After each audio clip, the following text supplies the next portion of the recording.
Bienvenue pour vivre cet instant de parole de la vie éternelle avec Marc Joseph. Aujourd'hui, nous sommes le 9 juillet 2026 et je suis bien de retour pour te rafraîchir la mémoire, pour te rappeler que ce jour du 9 juillet 2026 est pour toi un jour de grâce avec la présence du Seigneur Jésus-Christ que tu détiens dans ta vie.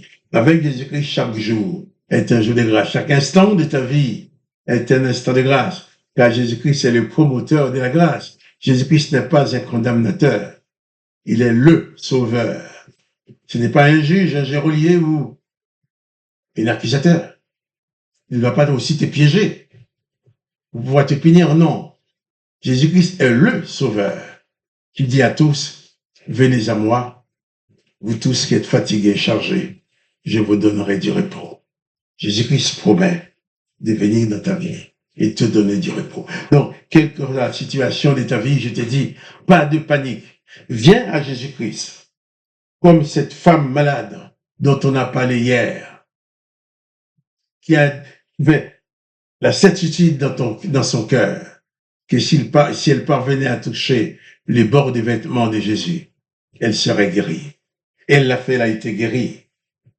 Et Jésus a reconnu singulièrement cette femme qui a été guérie en touchant ses vêtements. Les autres disaient à Jésus, mais il y a tout le monde qui te presse. Il dit, non, mais il y a quelqu'un qui m'a touché d'une façon spéciale.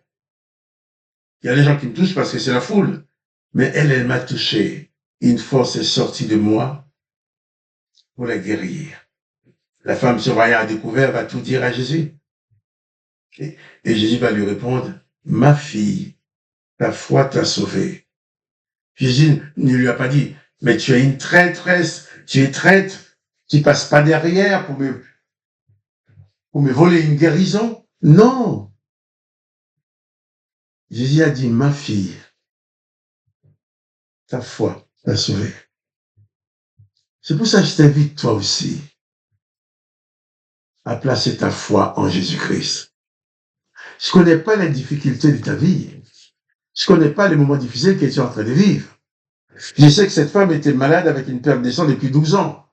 J'imagine avec une telle maladie pendant une douzaine d'années, cette femme devrait être dans un état de faiblesse extrême. Mais elle a fait l'effort de venir vers Jésus. Peut-être tu as l'habitude de rejeter Jésus, de parler mal de lui, de dire qu'il n'a pas besoin de lui. Comme cette femme, fais cet effort. Lance-toi vers lui pour toucher ses vêtements. Et tu entendras la voix de Jésus-Christ qui te dira, comme à cette femme, ma fille, mon fils, ta foi t'a sauvé. L'apôtre Paul écrit aux Éphésiens en disant, c'est par la grâce que vous êtes sauvés par le moyen de la foi. Par la grâce, par les moyens de la foi.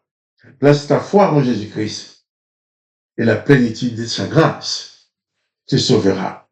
Et nous allons continuer la lecture. Luc 8, verset 51.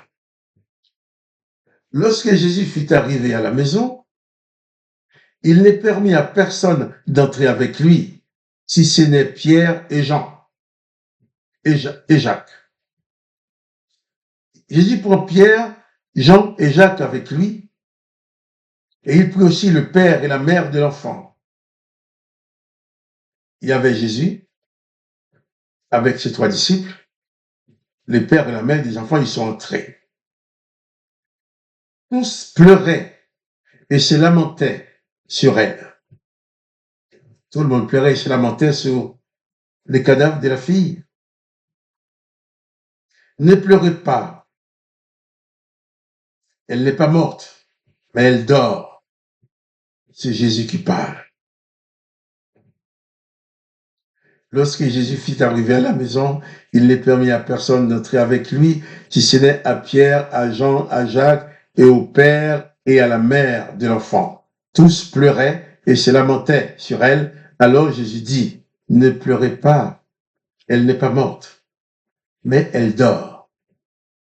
Et ils se moquaient de lui, sachant qu'elle était morte. Oui, ces gens ne sont pas des personnes sans compréhension. Ils avaient bien compris que la fille de Jairus était bel et bien morte. Et quand Jésus dit, il n'est pas morte, elle dort, eh bien, ils se moquaient de Jésus. Ils se moquaient de Jésus. Ta fille est morte, mais elle dort. Jésus-Christ, arrivé à la maison,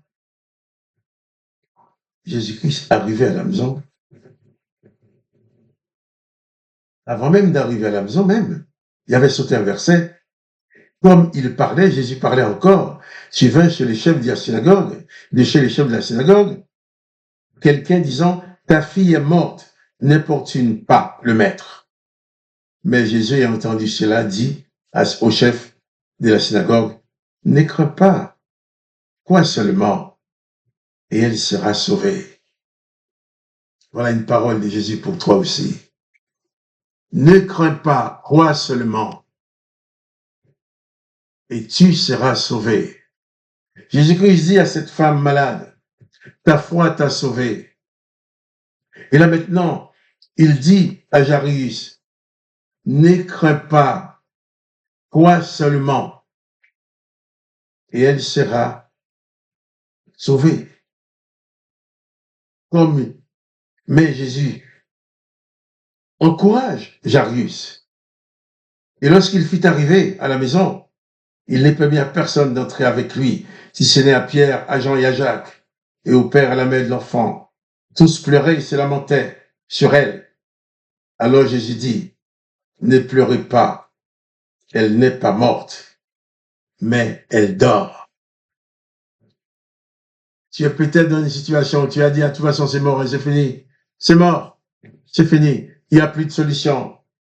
Puisse entendre de tes oreilles, entendre de ton cœur la voix de Jésus qui te dit, ne pleure pas, car il n'est pas mort.